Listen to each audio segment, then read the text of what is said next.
En la pantalla del televisor, una mujer en la India sacude una manta y una serpiente venenosa cae al suelo, retorciéndose. El presentador habla de un milagro, de una tragedia evitada por un segundo. Pero yo no veo un milagro. Sentada en el sillón de mi propio salón, en mi piso de Vallecas, el barrio que me vio nacer, crecer y enseñar a leer a cientos de niños durante 40 años, yo no veo una serpiente de la India. Veo a mi hija Sonia. Veo su sonrisa dulce cuando me trae el té, sus palabras suaves cuando me dice que no me preocupe por nada. Veo el lento veneno de su amabilidad calculada, la forma en que se ha enroscado en mi vida hasta asfixiarla. El mundo entero vio a una mujer salvándose de un reptil. Yo, en cambio, acabo de ver mi propia sentencia, porque la serpiente de mi casa duerme bajo mi techo y me llama mamá. Pero antes de continuar, asegúrate de estar suscrito al canal y escribe en los comentarios desde dónde estás viendo este video. Nos encanta saber hasta dónde llegan nuestras historias. Todo empezó hace 3 meses. O, para ser más precisa, todo se aceleró hace 3 meses, con esa estúpida caída en la cocina y la fractura de cadera que me partió en 2 la vida. Hasta ese día, a mis 68 años, yo era dueña de mi tiempo y de mis llaves. Iba al mercado de la Albufera 2 veces por semana, tomaba café con Pilar, mi vecina, y leía el periódico de cabo a rabo. Era una vida pequeña, sí, pero era mía. La operación fue un éxito. Pero la recuperación, me advirtieron, sería lenta. Fue entonces cuando apareció Sonia, mi única hija, con una maleta y una expresión de mártir. Vengo a cuidarte, mamá. No te preocupes por nada. Al principio, su presencia fue un bálsamo. Yo, que la había criado sola a base de horas extra y fines de semana corrigiendo exámenes, sentí que la vida me devolvía el sacrificio. Le entregué una copia de mis llaves, la tarjeta del banco para que hiciera la compra, le expliqué dónde guardaba las facturas, le entregué, sin darme cuenta, las riendas de mi existencia. La primera semana fue de una amabilidad casi empalagosa. Sopas calientes, la cama siempre hecha, la ropa limpia. La segunda semana, despidió a la asistenta que venía a ayudarme 2 horas al día desde hacía 5 años. Es un gasto innecesario, mamá.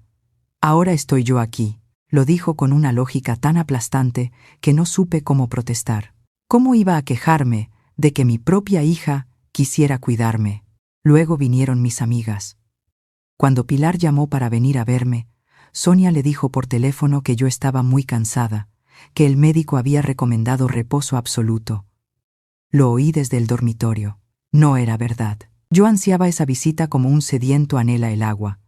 Cuando le pregunté por qué lo había hecho, me acarició la frente y dijo: «Ay, mamá, es por tu bien. Te alteras mucho con las visitas». La frase «es por tu bien» se convirtió en el estribillo de mi nueva vida, una nana venenosa que me adormecía la voluntad.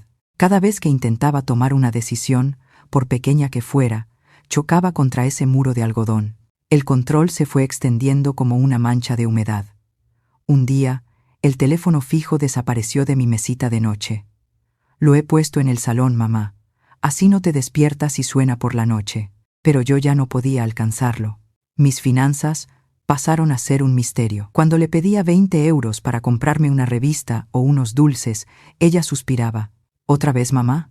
Si te di dinero el martes. ¿Ves cómo no te acuerdas? Tienes la cabecita. Menos mal que estoy yo para administrarlo todo». Y yo empecé a dudar. ¿Sería verdad? ¿Estaría mi memoria, esa herramienta que había sido mi orgullo durante 40 años de docencia, empezando a traicionarme? La casa también empezó a cambiar. Mis fotos, las de mi marido fallecido, las de mis padres, fueron siendo discretamente reubicadas, reemplazadas por fotos más nuevas, fotos de ella y su marido, de sus vacaciones. Mi hogar se estaba convirtiendo en su casa, y yo en una inquilina con derecho a una butaca y 3 comidas al día. Empecé a sentirme como uno de esos muebles viejos que se cubren con una sábana blanca, esperando a ser llevados al trastero. El aire se volvió pesado, denso. El olor a limpio de mi casa, a jabón y a suavizante, fue reemplazado por un penetrante olor a desinfectante de pino, un olor de hospital que parecía querer borrar cualquier rastro de mi identidad. Y así llegué a esta tarde. sentada, viendo las noticias sin verlas, sumida en esa niebla de confusión y tristeza, hasta que apareció esa imagen en la pantalla, la mujer, el pánico en sus ojos, la manta suspendida en el aire y la forma oscura y letal cayendo al suelo. Algo dentro de mí hizo clic. Un interruptor se accionó en la oscuridad de mi mente. No era mi memoria la que fallaba, era mi instinto de supervivencia, que había estado gritando en silencio durante semanas. La mujer de la India vio a su enemigo y corrió. Yo acababa de ver al mío, y estaba sentado a mi mesa, usando mis platos y sonriéndome con una dulzura que ahora me quemaba por dentro. La niebla se disipó de golpe, y en su lugar quedó una claridad terrible, afilada como un trozo de cristal roto. No estaba perdiendo la cabeza. Me la estaban robando. Sonia entra en el salón tarareando una canción de moda. Lleva una taza de tila en la mano. La tarde ha caído, y las luces de la calle empiezan a teñir de naranja las paredes. Su rostro, bajo esa luz artificial, parece el de una desconocida. «Anda, mamá», dice, dejando la taza en la mesita a mi lado. El roce de la cerámica contra la madera es el único sonido en la habitación. «Tómate esto, que con el susto de las noticias te habrás puesto nerviosa. Antes, hace tan solo una hora, yo habría obedecido. Habría tomado la infusión caliente entre mis manos temblorosas y le habría dado las gracias. Pero ahora no. Ahora miro la taza humeante y no veo una bebida para calmarme. Veo un eslabón más en la cadena. Veo el gesto de quien ceda a un animal asustado para mantenerlo dócil. Mis manos no se mueven de mi regazo. Mis ojos no se apartan de los suyos. El silencio se alarga. La sonrisa de Sonia empieza a desdibujarse en los bordes.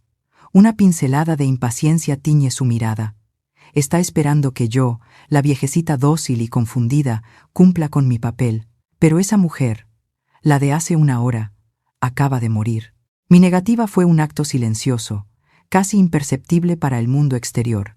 Pero en el microcosmos de mi salón, fue una declaración de guerra. Dejé mis manos quietas en mi regazo, un gesto que gritaba no más fuerte que cualquier palabra. La sonrisa de Sonia se congeló. Vi una secuencia de emociones cruzar su rostro como nubes rápidas en un día de tormenta. Primero, confusión, luego, una irritación mal disimulada, y finalmente, la máscara de la paciencia forzada. «Mamá, está caliente. Es para que duermas bien», insistió, empujando la taza un centímetro más cerca de mí. Su voz era un susurro de seda, pero sus nudillos estaban blancos alrededor del asa. «No me apetece, hija». «Gracias», respondí. Mi voz sonó firme, más de lo que esperaba. Se quedó de pie junto a mí un momento más, la anfitriona perfecta cuyo invitado se niega a seguir el guión. Finalmente, suspiró, un sonido cargado de martirio. «Como quieras, pero luego no te quejes si pasas la noche en vela». Se llevó la taza, y el sonido de sus pasos retirándose por el pasillo fue, para mí, el sonido de la primera batalla ganada. No había sido una gran victoria, pero era mía. Esa noche, por primera vez en semanas, no sentí miedo al quedarme a solas en mi cuarto. Sentí una extraña y fría calma, la calma de quien por fin ha visto el rostro de su enemigo. La represalia no tardó en llegar. Mi pequeña rebelión del té desató en Sonia una nueva urgencia, una necesidad de acelerar sus planes. Al día siguiente, la amabilidad fue sustituida por una eficiencia cortante. Por la mañana, se presentó en casa con un hombre bajo, de traje gris brillante y olor a colonia barata. Lo presentó como Don Julián, un gestor amigo que ha venido a ayudarnos con el papeleo del banco. No era un amigo, era un tiburón. Me sentaron a la mesa del comedor, la misma donde había celebrado los cumpleaños de Sonia durante 35 años, y desplegaron una serie de documentos llenos de cláusulas y letra pequeña. Don Julián hablaba a una velocidad de vértigo, usando palabras como usufructo, nuda propiedad y poder preventivo. Sonia asentía a todo, con la mirada fija en mí, evaluando mi reacción. Era una emboscada perfecta. 2 depredadores acorralando a su presa. «En resumen, Carmen», dijo el gestor con una sonrisa condescendiente, «esto es para simplificarlo todo, para que Sonia pueda gestionar sus bienes sin tener que molestarla a usted para cada firma, por su comodidad. Mi comodidad. La palabra sonó como un insulto. Mi cerebro, que el día anterior estaba nublado por la duda, ahora funcionaba con la precisión de un reloj. Sabía que si firmaba aquello, estaría firmando mi sentencia. Necesitaba tiempo. Me duele la cabeza, Julián, dije, fingiendo una fragilidad que ya no sentía. Es demasiada información para mí ahora mismo. Necesito descansar. La mandíbula de Sonia se tensó. Mamá, por favor.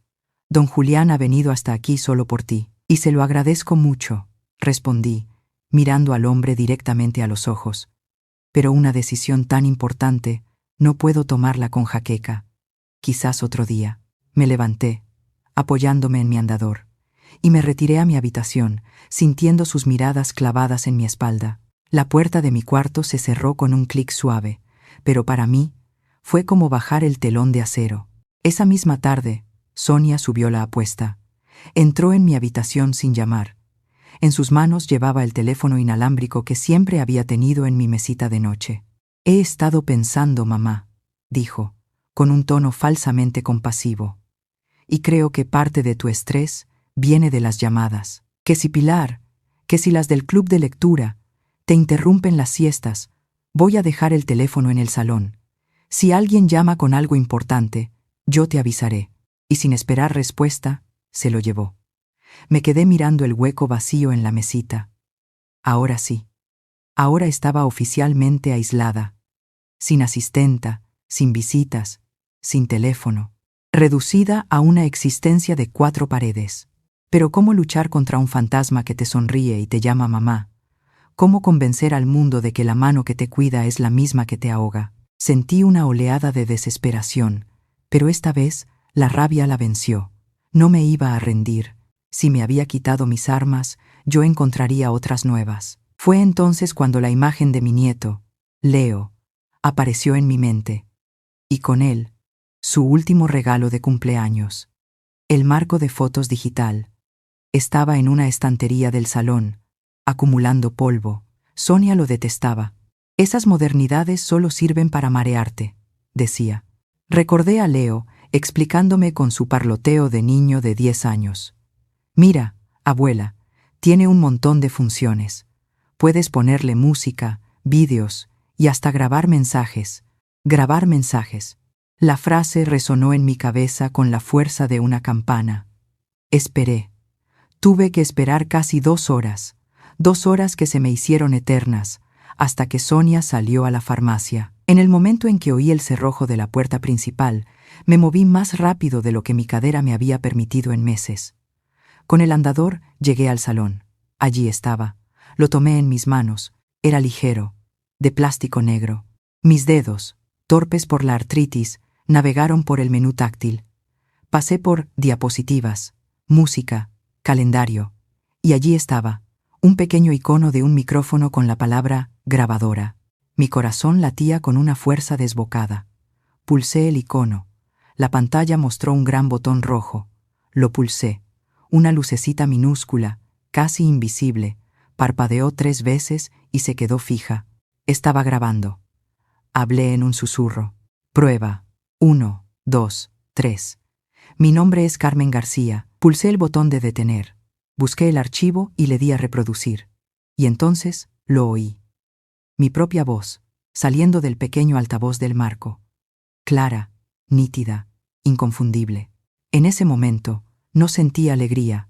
Sentí un poder inmenso, aterrador, el poder de la verdad. Tenía un arma silenciosa, discreta, que estaba a la vista de todos y que mi enemiga despreciaba. Se acabaron las lágrimas. Empezaba la estrategia. Volví a mi cuarto justo cuando oía la llave de Sonia en la cerradura. Esa noche no pude dormir.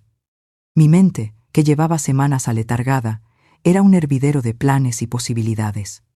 A la mañana siguiente puse en marcha mi plan. Durante el desayuno, me quejé de que la luz del sol me molestaba en los ojos desde la butaca. Hija, ¿te importaría mover ese marco de fotos a la mesita del centro? Me quita el reflejo. Sonia, seguramente satisfecha por mi docilidad, Lo hizo sin rechistar. Lo que tú digas, mamá. Lo colocó justo donde yo quería, enfrente del sofá, con una vista panorámica de todo el salón. Pasé el día en un estado de tensión vigilante. Y entonces, a media tarde, ocurrió. Sonia estaba en el salón, hablando por su móvil. Pensaba que yo dormía la siesta en mi cuarto, pero yo estaba detrás de la puerta, escuchando. Su voz era un susurro enérgico, impaciente. Puse en marcha el plan. Sonia, hija. La llamé con voz débil. ¿Me traes un vaso de agua, por favor? La oí bufar y decirle a su interlocutor. Espera un momento, ahora te llamo. Entró en mi cuarto con el vaso de agua. Mientras ella estaba conmigo, yo, con una excusa para que me acercase la caja de los pañuelos, logré activar con un solo toque la grabadora del marco que ahora llevaba en el bolsillo de mi bata. Cuando volvió al salón para retomar su llamada, mi corazón martilleaba contra mis costillas. Mi trampa estaba activada. Me quedé inmóvil, conteniendo la respiración. La oía hablar, pero no entendía las palabras. Unos minutos después, volvió a mi cuarto para recoger el vaso vacío. Cuando se fue, esperé un tiempo prudencial y con manos temblorosas detuve la grabación y me puse un audífono para escuchar. La calidad era sorprendentemente buena. Era la voz de Sonia hablando con su marido. No, ¿qué va a afirmar? Hoy se ha vuelto a negar, la vieja testaruda. Pero no te preocupes, ya está todo hablado con el notario. Vendrá a casa el viernes por la mañana, con el informe del médico que dice que tiene un deterioro cognitivo leve y nuestra presión, firmará. Te lo digo yo, para el viernes a mediodía, este piso es nuestro. El viernes. Hoy era miércoles. Tenía menos de 48 horas. El aire se escapó de mis pulmones. El audio que sonaba en mi oído no era solo una conversación. Era el tic-tac de una bomba de relojería. El mundo se redujo al silbido agudo en mis oídos y a las palabras de mi hija resonando como un eco envenenado. Para el viernes a mediodía, este piso es nuestro. Viernes. Tenía poco más de un día. El pánico era una marea helada que amenazaba con ahogarme. Me obligué a respirar. El miedo no me serviría de nada.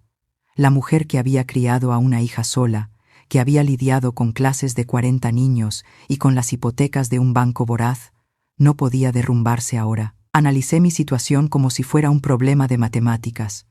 Estaba encerrada, sin teléfono, y mi carcelera era mi propia hija. Necesitaba ayuda externa. Necesitaba a Pilar. Pero, ¿cómo contactarla? La solución, como la grabadora, estaba escondida a plena vista, en un lugar que Sonia jamás inspeccionaría. Mi vieja caja de costura. Allí, bajo carretes de hilo y alfileteros, guardaba un antiguo teléfono móvil de prepago, de esos con teclas. Lo usaba para emergencias en los viajes del Imserso. Recé para que aún tuviera batería. La pantalla se iluminó con una luz verde y mortecina. Lo tenía. Ahora necesitaba una coartada, una forma de sacar a Sonia de casa el tiempo suficiente. A la mañana siguiente, jueves, me desperté con el plan trazado. Durante el desayuno, apenas probé bocado. Me quejé de un sabor amargo en la boca y de una desgana profunda. «No me entra nada, hija. ¡Qué asco de todo!». Sonia me miró con impaciencia. Mañana era su gran día. No tenía tiempo para mis achaques. «Habré de comprarte algún complemento vitamínico», dijo, más para sí misma que para mí. «No, no es eso», susurré con voz débil. «Es que, de repente me he acordado de las palmeritas de hojaldre de la pastelería La Mallorquina, en la Puerta del Sol. Hace años que no las como. Se me ha antojado, hija. Una tontería de vieja, ya sabes». Fue un golpe maestro. La Mallorquina estaba en el centro de Madrid. Desde Vallecas, en metro, no tardaría menos de 1 hora y media entre la ida y la vuelta. Vi la lucha en su rostro, la irritación contra la necesidad de mantener su papel de hija abnegada hasta el final. La hija abnegada ganó. «Está bien, mamá», suspiró. «Iré esta tarde. Pero tienes que prometerme que te portarás bien y descansarás». «Gracias, hija. Eres un sol», le dije, y por poco no me atraganto con la mentira. Las 3 horas que pasaron hasta que se fue fueron las más largas de mi vida. Finalmente, Oí el sonido de sus llaves y el cerrojo. Corrí, todo lo rápido que mi andador me permitía, hacia la caja de costura. Marqué el número de Pilar con dedos temblorosos. «Diga, Pilar, soy Carmen», susurré. «No tengo tiempo, necesito que vengas. Ahora, entra con tu llave. Sonia no está». Colgué antes de que pudiera responder. A los 2 minutos, oí el suave clic de su llave en la cerradura. Cuando entró en el salón y me vio, pálida y ojerosa, supo que algo grave ocurría. «Carmen, por el amor de Dios, ¿qué pasa? Llevo días sin saber de ti, esa hija tuya». «Escucha», la interrumpí. Saqué la grabadora del bolsillo y le di al play. Pusimos el altavoz del móvil al lado, y las palabras de Sonia llenaron el silencio de mi salón. La cara de Pilar pasó de la preocupación a la incredulidad, y de ahí a una furia helada que nunca le había visto. Sus ojos, normalmente alegres, se convirtieron en 2 trozos de hielo. Cuando la grabación terminó, se quitó las gafas y se frotó los ojos. «Hija de la gran puta», siseó. Fue el mejor halago que me habían hecho en meses. Por fin, alguien me creía. «Mañana, Pilar. Mañana por la mañana viene un notario a casa. A esta casa no entra nadie», sentenció ella. «Tenemos que llamar a la policía». «No», le dije, sorprendiéndome a mí misma de mi propia claridad. «Si llamamos ahora, ella lo negará todo. Dirá que soy una vieja senil. Necesitamos un plan mejor. Necesitamos un abogado». Pilar asintió, su mente ya trabajando. «Conozco a alguien. Don Alfredo, el que le llevó el divorcio a mi sobrina. Un hueso duro de roer. Jubilado, pero de los que no desconectan nunca. Voy a llamarle». Mientras Pilar hablaba con él por teléfono, yo sentía que una parte del peso que me oprimía el pecho se aliviaba. Le pasó el teléfono. La voz de don Alfredo era grave, tranquila, de las que inspiran confianza. Le expliqué la situación, la grabación, el notario, el viernes. No me interrumpió ni una sola vez. Cuando terminé, hubo un silencio. «Carmen», dijo finalmente, «lo que su hija está haciendo es un delito de coacción y tentativa de estafa, como mínimo. La grabación es oro puro, pero tiene que ser valiente. Mi consejo es que no haga nada. Deje que vengan. Deje que el notario despliegue los papeles. Deje que su hija le ponga el bolígrafo en la mano. Hay que dejar que el delito se consume, o casi. Yo me presentaré en su casa mañana a las 10:15. Usted no me conoce. No me espere. Usted siga su papel de víctima. ¿Puede hacerlo?» «He sido maestra 40 años», le respondí. «He lidiado con más actores de los que se imagina». «Perfecto», dijo él. «Pase lo que pase, no firme. Yo me encargo del resto». Colgamos. Tenía un plan, tenía aliados. Por primera vez en meses, sentí una chispa de esperanza. Pilar se fue justo a tiempo. Estábamos borrando el registro de llamadas del teléfono prepago cuando oímos la llave de Sonia en la cerradura. Escondí el móvil de nuevo en la caja de costura, y Pilar salió al pasillo justo cuando mi hija entraba, cargada con una bolsa de la famosa pastelería. «Pilar, qué sorpresa», dijo Sonia, con una frialdad evidente. «Subía de la compra y he pensado en ver cómo estaba Carmen», mintió mi amiga con una naturalidad pasmosa. La tensión era palpable. Sonia nos miraba, a una y a otra, con una suspicacia afilada. Sus ojos se detuvieron en la caja de costura que yo no había tenido tiempo de guardar del todo. Se acercó, la abrió y de debajo de los hilos sacó el viejo teléfono. Se hizo un silencio sepulcral. Sonia levantó el teléfono con 2 dedos, como si fuera algo repugnante. Su mirada se clavó en mí. «¿Qué es esto, mamá?», preguntó, con una voz peligrosamente calmada. No pude responder. «Te he preguntado qué es esto», gritó, perdiendo la compostura por primera vez. «¿Ves? ¿Ves por qué no puedo confiar en ti? ¿Ves por qué tengo que tratarte como a una niña? Porque te comportas como una, haciendo llamadas a escondidas, metiendo a las vecinas en casa». Se volvió hacia Pilar.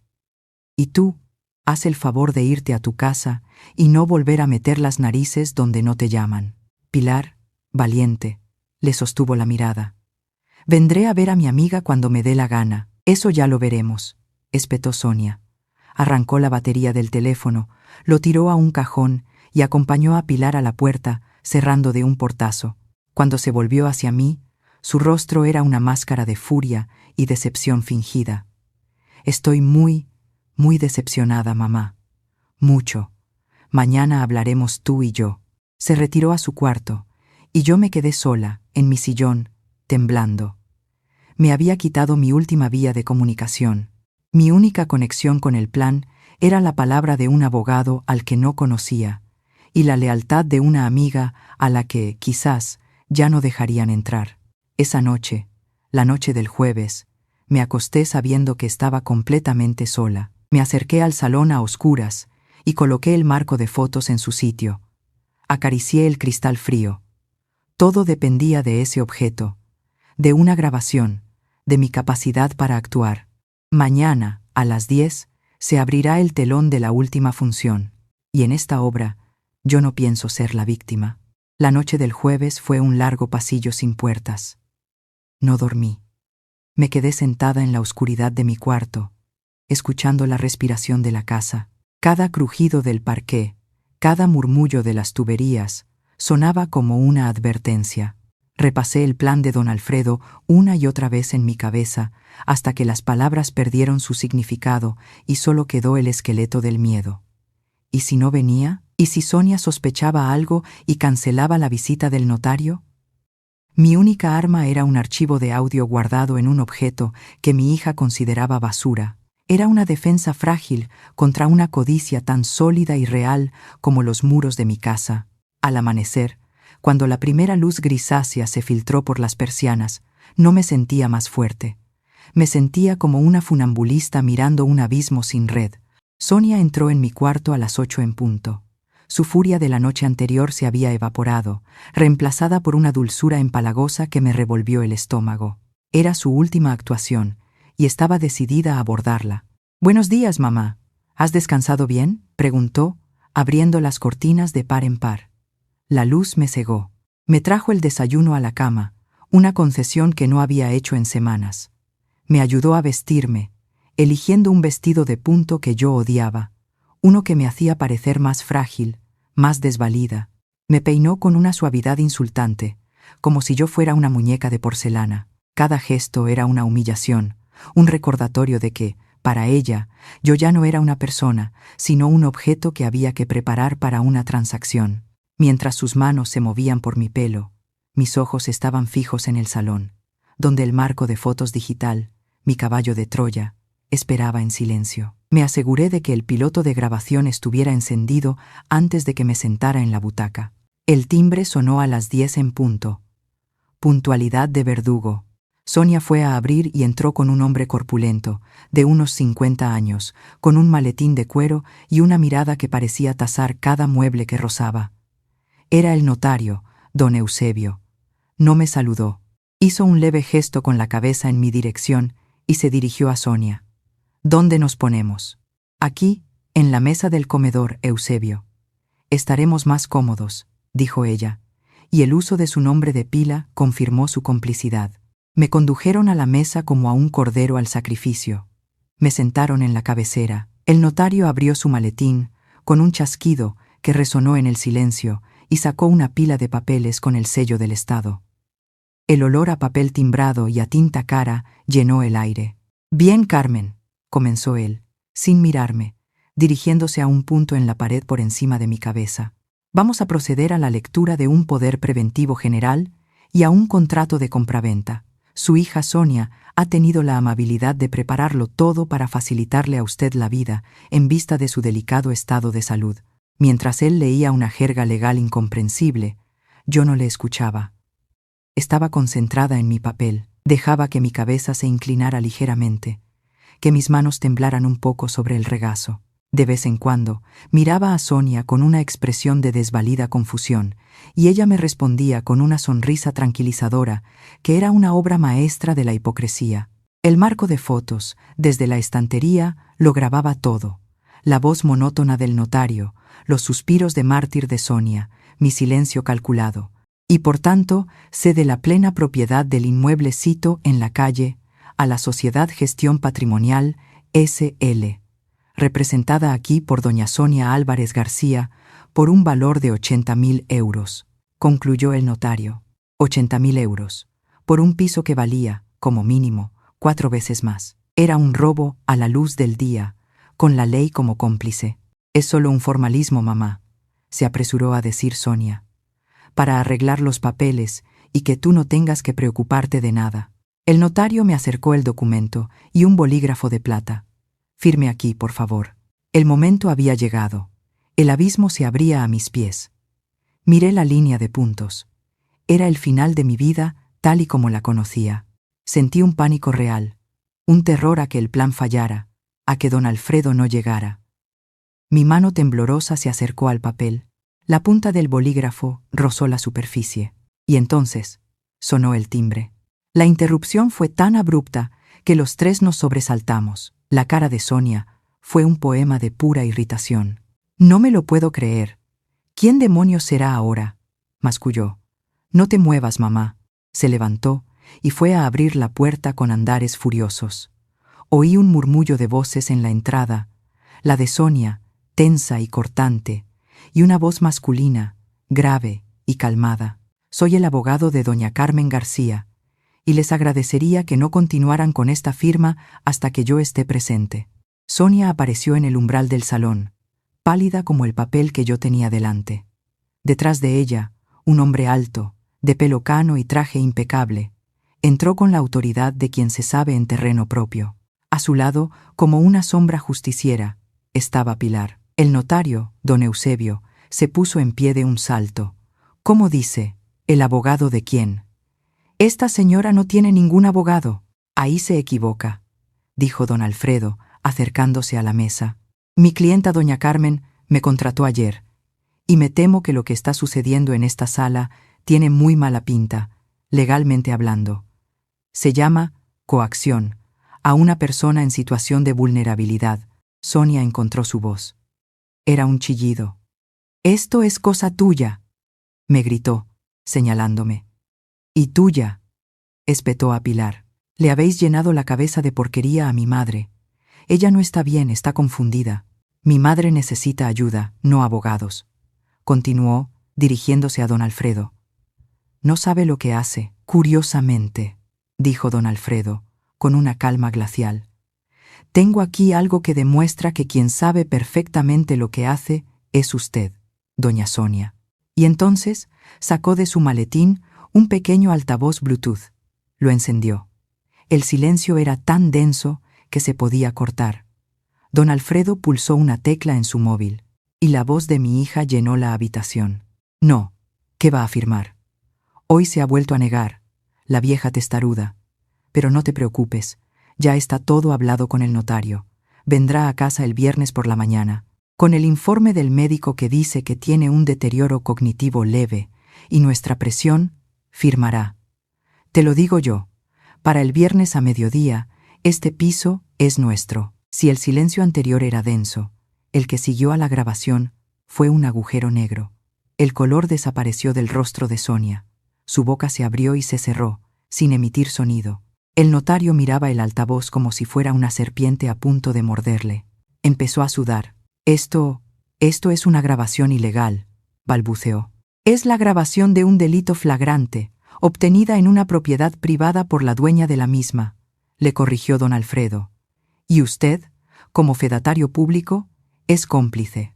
Fue entonces cuando la presa se rompió. La Sonia dulce, la hija mártir, se desintegró. En su lugar apareció una extraña, una fiera acorralada llena de rabia. «Bruja», me gritó, con la cara desencajada por el odio. «Me has estado grabando. Tú, después de todo lo que yo he hecho por ti, todo lo que he sacrificado, eres una desagradecida, una víbora». Se abalanzó hacia mí, pero Pilar, más rápida, se interpuso en su camino.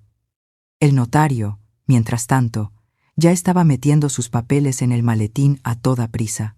Yo no sabía nada de esto. He sido engañado. Tengo que irme. Usted no va a ninguna parte», dijo don Alfredo, con una voz que helaba la sangre. Se sentó a la mesa, sacó 2 nuevos legajos de su maletín y los puso sobre el contrato de compraventa. «Tenemos 2 caminos», explicó, mirando alternativamente a Sonia y al notario. El camino A es este. Puso sobre la mesa una denuncia penal por estafa, coacción, falsedad documental y conspiración. Esto irá al juzgado de guardia esta misma tarde. Y créanme, con esta grabación, usted, doña Sonia, se enfrenta a una pena de prisión.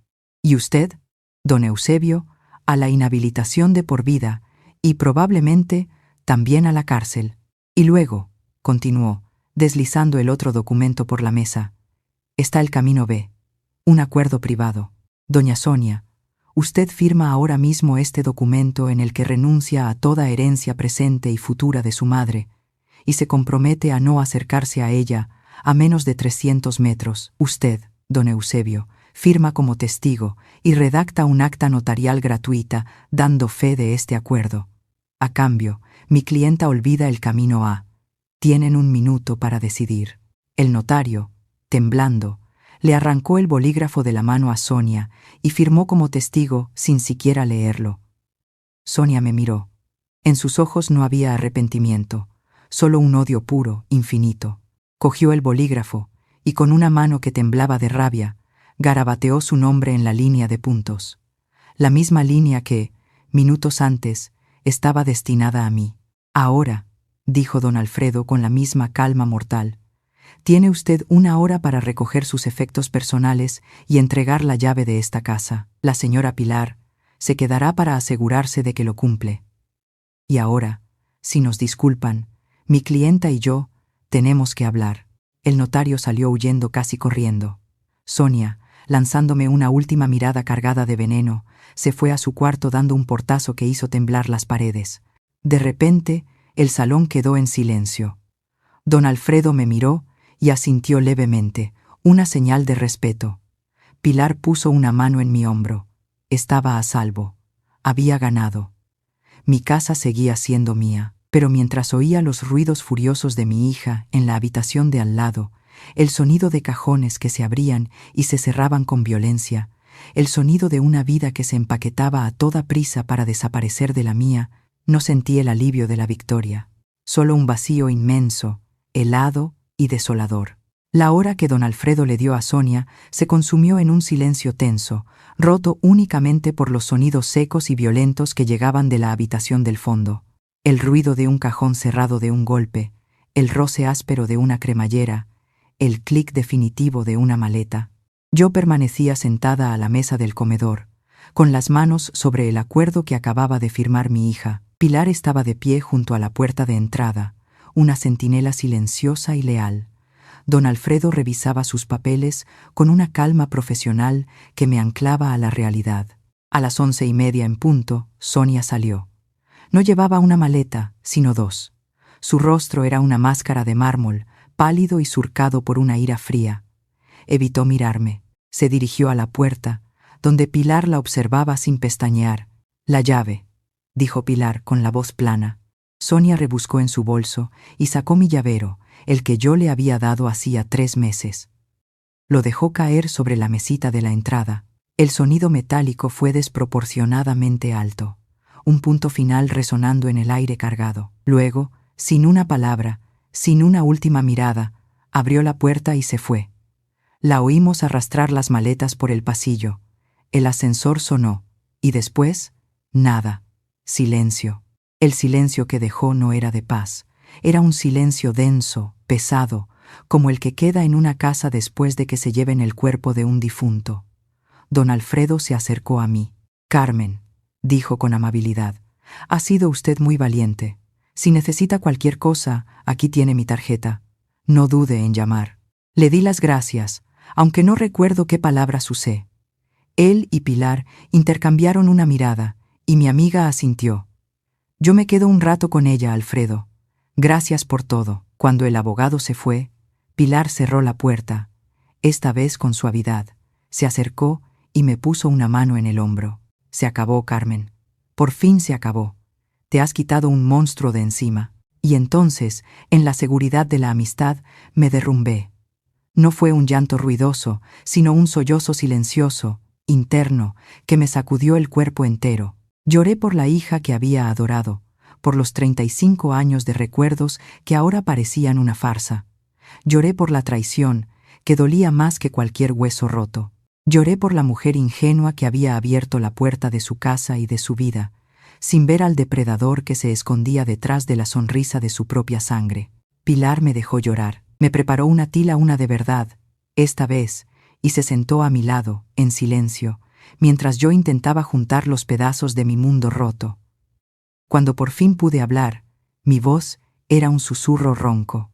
Mi error no fue quererla, Pilar. Mi error fue pensar que mi amor era suficiente para hacerla una buena persona. Me pasé la vida entera dándole todo lo que pedía, perdonándole todo, y nunca le enseñé la palabra no. Le permití confundir mi amor con una invitación a borrarme. «No es tu culpa, Carmen», dijo ella con firmeza. «La maldad no se enseña, anida. Tú le diste amor. Ella eligió la codicia. No hay más». Quizás tenía razón. Me levanté y empecé a caminar por mi casa. Mi casa. Ahora la palabra volvía a tener sentido. Fui al cuarto donde ella había dormido. El armario estaba abierto, vacío. La cama, deshecha. Sobre la mesita de noche, había olvidado un frasco de perfume caro. Lo cogí y lo tiré a una bolsa de basura sin dudarlo. Empecé a limpiar, a borrar su rastro. Abrí las ventanas de par en par, dejando que el aire fresco de octubre se llevara el último vestigio de su presencia. Necesitaba purificar mi espacio, no solo de sus cosas, sino de su recuerdo. Mientras estaba guardando una manta, sonó el teléfono. El nuevo teléfono inalámbrico que don Alfredo había insistido en que comprara esa misma tarde y que Pilar había ido a buscar. El sonido me sobresaltó. Por un instante de pánico pensé que era ella. Mi corazón se encogió. Miré la pantalla. Leo, ponía. Respiré hondo y contesté. ¿Abuela? La vocecita de mi nieto sonaba pequeña, confundida. Hola, mi vida. Soy yo. Abuela. Mamá ha llegado a casa muy enfadada. Ha dicho que se va a quedar a vivir aquí otra vez. ¿Es verdad que ya no vive contigo? ¿Estás enfadada con ella? Hizo una pausa, y la siguiente pregunta fue un susurro temeroso. ¿Estás enfadada conmigo? Esa pregunta me partió el alma. La última víctima inocente de la guerra de Sonia. Me senté en el borde de la cama y me obligué a que mi voz sonara serena, llena de todo el amor que sentía por él. Contigo nunca, mi vida. Jamás. Escúchame bien, Leo. Lo de tu madre y yo es una cosa de mayores, muy complicada. A veces los adultos no se entienden, pero eso no tiene nada que ver contigo. Tú eres lo mejor que nos ha pasado a las dos. Y la abuela te quiere más que a nada en el mundo. Eso no va a cambiar nunca, ¿me oyes? Nunca. ¿Puedo ir a verte mañana? Preguntó. Claro que sí, mi amor. Mañana y todos los días que quieras. Esta siempre será tu casa. Cuando colgamos, sentí que algo dentro de mí se reacomodaba. La herida seguía ahí, profunda y dolorosa, pero la llamada de Leo era un bálsamo, era un ancla, la prueba de que no todo estaba podrido, de que un amor puro y verdadero había sobrevivido al naufragio, y por él, por ese niño, yo tenía que ser fuerte, tenía que sanar. Esa noche, cuando Pilar ya se había ido y la casa estaba en calma, me acerqué a la estantería del salón. Cogí el marco de fotos digital, el arma silenciosa que me había devuelto la vida. Lo conecté a mi viejo ordenador portátil. Abrí la carpeta de grabaciones. Allí estaban los archivos de audio, las pruebas de la traición. Los escuché una última vez, no con dolor, sino con la distancia de un historiador que revisa un documento del pasado. Luego, sin vacilar, moví el cursor y pulsé eliminar. Y de nuevo, confirmar eliminación. Vi cómo la barra de progreso se llenaba y los archivos desaparecían para siempre. La guerra había terminado. Ya no necesitaba las pruebas. Después, abrí otra carpeta, una que se llamaba Recuerdos. Estaba llena de fotos antiguas que había escaneado hacía años. Con paciencia, empecé a subirlas al marco. Una foto en blanco y negro de mis padres el día de su boda en un pueblo de Segovia. Una foto mía, con 20 años, el primer día que di clase. Una foto de mi marido y yo en la playa de Gandía, riendo a carcajadas. una de Pilar y yo en una verbena, hace más de 40 años. Iba llenando el marco no con lo que había perdido, sino con todo lo que aún me quedaba. Con la historia que me había formado, la que Sonia no podía robarme porque no le pertenecía. La última foto que subí fue una de mis favoritas. Yo, sosteniendo en brazos a un bebé recién nacido, mi hija Sonia. Miré esa imagen de inocencia perdida y por primera vez no sentí rabia ni dolor, solo una profunda y agotada compasión. Apagué el ordenador. En la pantalla del marco, la foto de mis padres me sonreía desde el pasado. Estaba en casa y estaba empezando a sanar. Han pasado 6 meses. 6 meses desde el día en que mi casa se convirtió en un campo de batalla y después en un desierto silencioso. El otoño ha dado paso a un invierno frío y luminoso, y la primavera ya despunta en los almendros del parque. Y en ese tiempo, algo parecido a la vida, una vida nueva y distinta, ha vuelto a crecer en los surcos que dejó la pena. Ya no me despierto con un nudo de angustia en el estómago. Me despierto con el trino de los gorriones en el alféizar y el olor a café recién hecho. Mi andador sigue junto a la cama, pero ya no es el símbolo de mi fragilidad, sino una herramienta que me permite llegar a donde quiero ir, y quiero ir a muchos sitios. Los martes y jueves por la mañana voy al club de lectura del centro cívico. Los miércoles, Pilar y yo hemos recuperado nuestra vieja costumbre de ir al mercado, y después nos sentamos en una terraza a tomar el sol y a criticar al gobierno, como hemos hecho durante los últimos 30 años. Mi casa ha vuelto a llenarse de sonidos. La risa de mis amigas, el murmullo de la radio por las mañanas, las discusiones apasionadas de los tertulianos en la tele y, sobre todo, el sonido de las zapatillas de Leo correteando por el pasillo. Viene 3 veces por semana. Hacemos los deberes, merendamos galletas caseras y jugamos a las cartas. A veces no hacemos nada, solo estamos juntos, él con su maquinita y yo con mi libro, compartiendo el mismo espacio en una paz cómoda y natural. No hablamos de su madre. Él no pregunta y yo no ofrezco.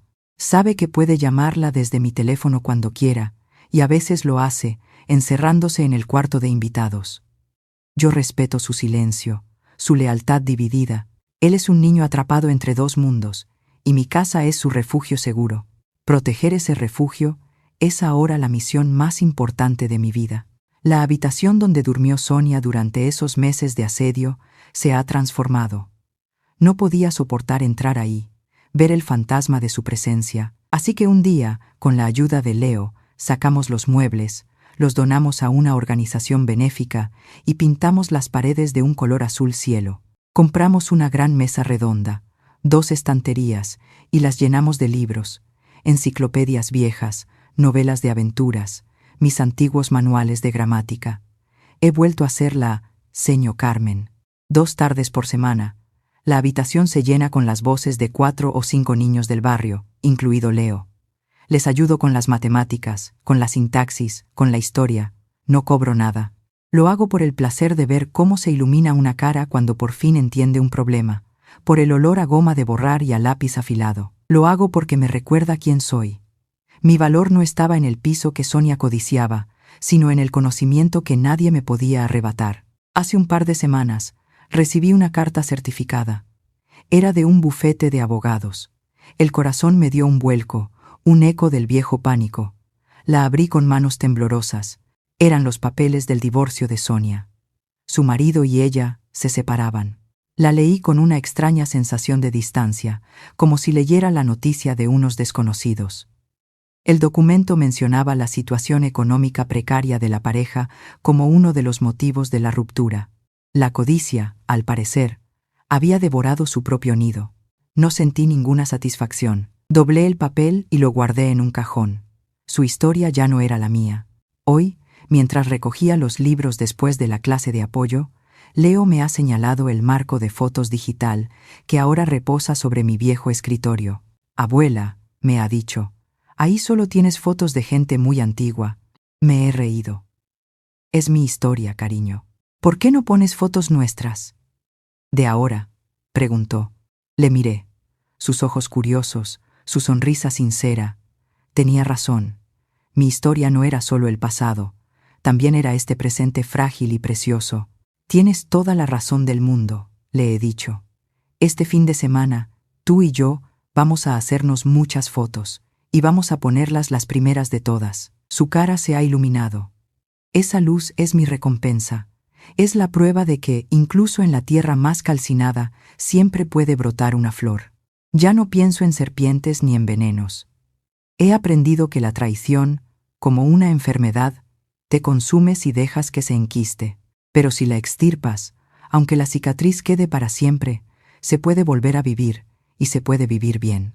He aprendido que la verdadera fortaleza no es no caerse nunca, sino saber levantarse una vez más, aunque te duelan todos los huesos del alma. Me intentaron convencer de que mi historia se había acabado, de que yo era solo un epílogo en la vida de otros, y descubrí que apenas estaba empezando el último capítulo, el mejor de todos. Me robaron la voz, pero se olvidaron de que yo fui quien les enseñó a leer. Y en el cuento de mi vida, la palabra fin solo la podía escribir yo.